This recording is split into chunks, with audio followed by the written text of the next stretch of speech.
जैसे ही अमेरिका के राष्ट्रपति डोनाल्ड ट्रंप ने भारत पर 26% का जवाबी टैरिफ थोपा, वैसे ही भारत ने ना कोई मीटिंग बुलाई, ना कोई सफाई दी, बल्कि सीधे ऐसा कदम उठाया कि अमेरिका के होश उड़ गए। अमेरिका को शायद लगा था कि भारत विश्व व्यापार संगठन WTO जाएगा, कुछ कागजी कार्रवाई करेगा, मीटिंग मांगेगा या फिर हल्की फुल्की प्रतिक्रिया देगा। लेकिन भारत ने उनके ही अंदाज में जवाब दिया, ऐसा जवाब कि अमेरिका में हड़कंप मच गया। भारत ने फौरन अमेरिका को चावल का निर्यात रोक दिया। न बासमती न गैर बासमती, एक भी दाना अब अमेरिकी धरती पर नहीं जाएगा।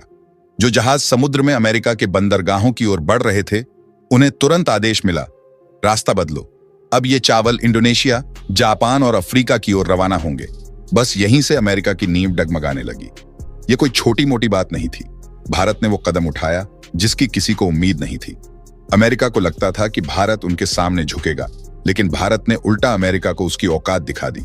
हर साल भारत अरबों डॉलर का बासमती चावल अमेरिका भेजता था, जिसकी खुशबू वहां के सुपरमार्केट्स और रेस्तरां में गूंजती थी। लेकिन अब वो चावल इंडोनेशिया और जापान जैसे देशों की थालियों में सज रहा है। भारत ने साफ कह दिया, अगर तुम टैरिफ लगाओगे तो हम सप्लाई रोक देंगे। और ये सिर्फ चावल की बात नहीं थी। मोदी सरकार ने दो टूक शब्दों में कह दिया कि अगर ट्रंप ने अपने टैरिफ नहीं हटाए तो मसाले, समुद्री खाद्य, बागवानी उत्पाद, गैर जैविक तेल, वो सब कुछ जो अमेरिका अपने सुपरमार्केट्स में भारतीय लेबल के साथ बेचता है, उसकी सप्लाई बंद हो जाएगी। भारत अब सिर्फ उन देशों से व्यापार करेगा जो भारत का सम्मान करते हैं, ना कि धमकी देते हैं।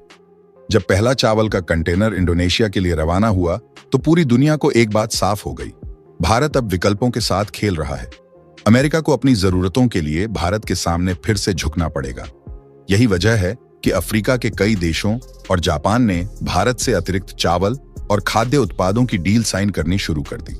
जहां पहले अमेरिका में भारतीय बासमती की खुशबू फैलती थी, अब वहां की थालियां अधूरी लग रही हैं। सुपरमार्केट्स में शेल्फ खाली पड़े हैं। भारतीय रेस्तरां अब थोक में चावल मांग रहे हैं, लेकिन कीमतें आसमान छू रही हैं, क्योंकि भारत से सप्लाई बंद है। भारत ने अमेरिका को साफ साफ बता दिया, तुम टैरिफ लगाओ, हम सप्लाई रोक देंगे। भारत का यह कदम कोई मामूली फैसला नहीं था। भारत दुनिया का सबसे बड़ा चावल निर्यातक है। पूरी दुनिया के 40% चावल निर्यात का जिम्मा अकेले भारत के कंधों पर है। जब भारत ने गैर बासमती सफेद चावल के निर्यात पर रोक लगाई थी तो पूरी दुनिया में हाहाकार मच गया था। अमेरिका, यूरोप, अफ्रीका, हर जगह कीमतें आसमान छूने लगी थीं।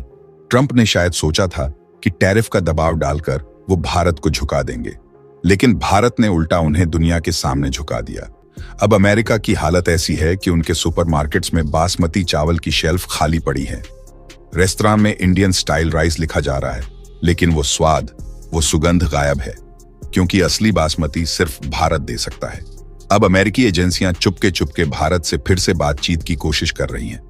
वो समझ गए हैं कि जिस देश से वो हर साल 7 अरब 7 करोड़ डॉलर का चावल खरीदते हैं, उस पर टैरिफ लगाना अपने ही पैरों पर कुल्हाड़ी मारने जैसा है।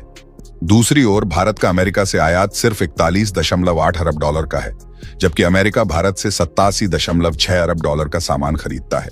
यानी व्यापार घाटा अमेरिका का है, भारत का नहीं।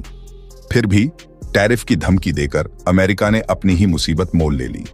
भारत ने साबित कर दिया कि व्यापारिक रिश्तों की बात हो तो भारत के पास विकल्पों की कोई कमी नहीं। इंडोनेशिया, अफ्रीका, जापान, मध्य पूर्व, यूरोप, हर कोई भारत का चावल खरीदने को तैयार है और मोदी सरकार ने इस मौके का पूरा फायदा उठाया। इस बीच एक और बड़ी खबर यह है कि प्रधानमंत्री नरेंद्र मोदी कनाडा के न्योते पर G7 सम्मेलन में हिस्सा लेने जा रहे हैं। ये सम्मेलन कनाडा के अल्बर्टा में हो रहा है। भारत भले ही G7 समूह का सदस्य नहीं है, लेकिन 2019 से भारत के बढ़ते आर्थिक प्रभाव और रणनीतिक महत्व की वजह से उसे विशेष अतिथि के रूप में बुलाया जा रहा है। इस बार पीएम मोदी कनाडा में कुछ बड़ा करने वाले हैं। कनाडा के कुछ खालिस्तानी तत्व पहले से ही उनकी इस यात्रा को लेकर बौखलाए हुए हैं, लेकिन पीएम मोदी ने एक ऐसा कूटनीतिक दांव खेला है जो तुर्की, पाकिस्तान और उनके दोस्तों को रातों की नींद छीन लेगा।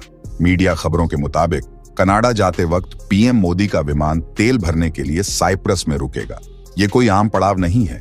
साइप्रस को खास रणनीति के तहत चुना गया है। जैसे ही पीएम मोदी का विमान साइप्रस की धरती पर उतरेगा, तुर्की, पाकिस्तान और उनके साथी देशों में खलबली मच जाएगी। साइप्रस में ग्रीस और तुर्की समुदाय के बीच लंबे समय से तनाव चल रहा है।